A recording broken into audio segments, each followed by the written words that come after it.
Western New York, nearly 55,000 people live with dementia-related issues, an illness that is often long coming with great emotional, social, and fiscal cost. That's something that's resonated with New York State lawmakers. They recently announced an appropriation of $25 million per year over the next 2 years to be designated for dementia and related program services. The Alzheimer's Association recently had a news conference to herald this announcement. This $50 million is going to help families that are on the ground, helping those individuals, their family members, their grandmothers, their grandfathers, their parents, their brothers and sisters, their aunts and uncles that are suffering from Alzheimer's, that are mentally slipping away, but it'll allow them the quality of life that they rightfully deserve, having lived a long life caring for all of us. So on behalf of myself, my colleagues on both sides of the aisle and in both chambers, thank you to the Alzheimer's Association for everything that you do for so many thousands of Western New Yorkers. And your advocacy is the only reason that this got done. And here with us to talk more about where the money will go, services that are going to be available, and the challenges that families face are Leilani Pelletieri, who is the Executive Director of the Alzheimer's Association, the Western New York chapter. We also have Lori Menzies, who specializes in elder law, and she is a senior partner in Falsgraf, Beinhauer, and Menzies. Welcome, ladies. Thank you. Thank you. Thank you for being here with us. This is a timely topic, a topic that I think isn't going to go away. And of course, Western New York, we're so lucky that we have women like you who are here fighting the good fight for families and for the elderly. Yeah. Now, to a certain extent, this subject affects the vast majority of people at one time or another. Eventually, people have to deal with the aging process and relatives who start to forget and start to not be capable of taking care of themselves. It's not always Alzheimer's, but there's a degree that people have to rely on other people at some point. Any dinner conversation you have around Western New York with people our age, you're going to find someone who's either caretaking or has someone who, had been affected by Alzheimer's. It's just the numbers are there with our aging population. And I've been on the board of directors for the Alzheimer's Association for the past 5 years and just become passionate about the issues. And Leilani has been the executive director for 15 years. And we're finally seeing the legislature pay attention and that money is coming to help Leilani and her crew and help us all fight this cause. That's really exciting because I think this has been overlooked for a while fiscally in this state. So that you have this new allocation, where are we going to see this money go? Well, this is an exciting time, and these funds are specifically directed towards caregiver support services. These dollars came as a result of Medicaid redesign. So it's really exciting because the system has not allowed for the complexities of dementia. It's not a reimbursable disease.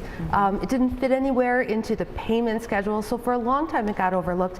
And for a long time, calculating the costs, what does this actually cost? How much is the state saving on family caregivers who are staying home to take care of their loved one? All of this, all of the difficulty with diagnosing it and all of the unspoken costs, we've finally been able to articulate them in a way that allows for this. So the money is, part of it's going to the Alzheimer's associations across the state to split up. $4 million will be split up among all the Alzheimer's associations. There's 7 in New York State. $4 million will be allocated to an organization called ADAC, the Alzheimer's Disease Assistance Center. We have one right here in Buffalo. And then the bulk of it, $16 million, is going to be put out for requests for proposals so that anyone that provides care to people with dementia, and a lot of these people don't even know it's out there yet, can apply for caregiver-based services, be that respite, be it whatever it gives the caregiver a break. Caregiver-based services. Maybe can we talk a little bit more about that, because I don't think that maybe a lot of caregivers understand that that's a possibility. Yeah, caregivers don't always identify themselves as caregivers. They say, I'm the daughter, I'm the wife, I'm the husband, this is my job. So, and I get that, we get that, this is just what we're supposed to do. But caring for someone who has an illness related to dementia is a marathon, it's not a sprint. And the studies show that the more help you get in dealing with this, in figuring out what you need to do the job right, the longer you can keep your loved one at home, and that's what most people want to do. So the reason that I got impassioned about this is because I deal every day with people who come to me and ask, how am I going to pay for long-term care services? A lot of people don't understand that long-term care services are when it's not something that you have a broken hip and you go to rehab. You know, there are things that Medicare will pay for, and when Medicare pays, so does your private insurance. But most Americans do not understand that the cost of long-term care, which means anytime that older people need assistance with the activities of daily living, like bathing or transferring from a chair to, you know, a couch, or getting up and walking.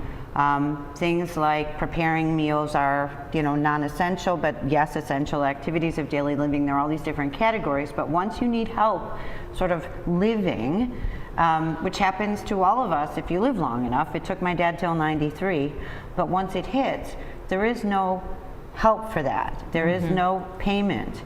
So unless you can have family caregivers who are unpaid, and most of us don't have someone that can be there 24 hours a day, the nursing home costs in Western New York are $10,000 a month. Yeah.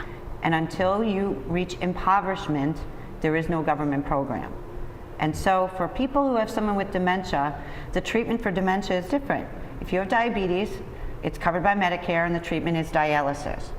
If you have, unfortunately, Alzheimer's disease, the treatment is caregiving. Someone's got to watch you so you don't walk out the door, so that you don't hurt yourself, burn yourself on the stove. There needs to be someone caring for you. There is no reimbursement for caregiving in any form of our government programs. Therefore, it's all private pay. If you hire caregivers, it's all your private money until you become impoverished, and then Medicaid will pay. So all of this is on the families, and it's just this big hole that nobody really talks about, that all long-term care services are private until Medicaid, and that impoverishment is where we're heading for anyone who needs help longer than the quick hospital stay. And so I got on the bandwagon here saying that these families, for example, we have a husband and wife married for 65 years. Dad has dementia. She does it. It's a 24-hour-a-day job. We just had our caregivers symposium, our dementia symposium last week, and we had a speaker who showed us all how difficult it is to work with someone with dementia. And without training, these wives and husbands get frustrated. 24 hours a day of someone asking you the same question again and again, or not being able to do what you tell them to do. So families are at a loss, and you have old people caring for old people, and then they fall apart, and the nursing home is then $10,000 a month. And so that's when you start to really appreciate the fact that these monies came through, because if you take some time with, say, let's just take your example. So the wife is caring for the husband. She can go, with this money, is going to expand support groups, training classes, and we can train and educate that caregiving spouse, that wife, on what to do when he asks the repeated questions and how to keep him from walking out the door. I'm sure all your viewers have seen the Silver Alert issue show up on news. That was something that we made happen, because before that, when someone with dementia would walk away and become lost, people just didn't know how to react. So this is a serious thing, and people do need help. They need to be educated. And just to have a respite service, for example, a lot of people don't know that they can access a respite. Something like, there's several types, but one would even be a daycare center. And to give the wife a break during the day, that dad would go be with some other people, have a lunch provided, have some activities so mom can go shopping. I mean, you are almost a prisoner then when you are a 24-hour caregiver. You can't go do anything you need to get done. And so they can or take a nap. and that they're ready when dad comes home, and then we can keep him overnight and he doesn't have to go to a facility because mom doesn't burn out. But without information, and that's unfortunate, because even if they go to a lawyer, a lot of lawyers don't know all of this stuff. This is hard to find nuggets of calling the Alzheimer's Association, even knowing they exist, so that you get that information. And put everything into place with the supports that are available. Well, when we return, more on how our hometown can come together and help.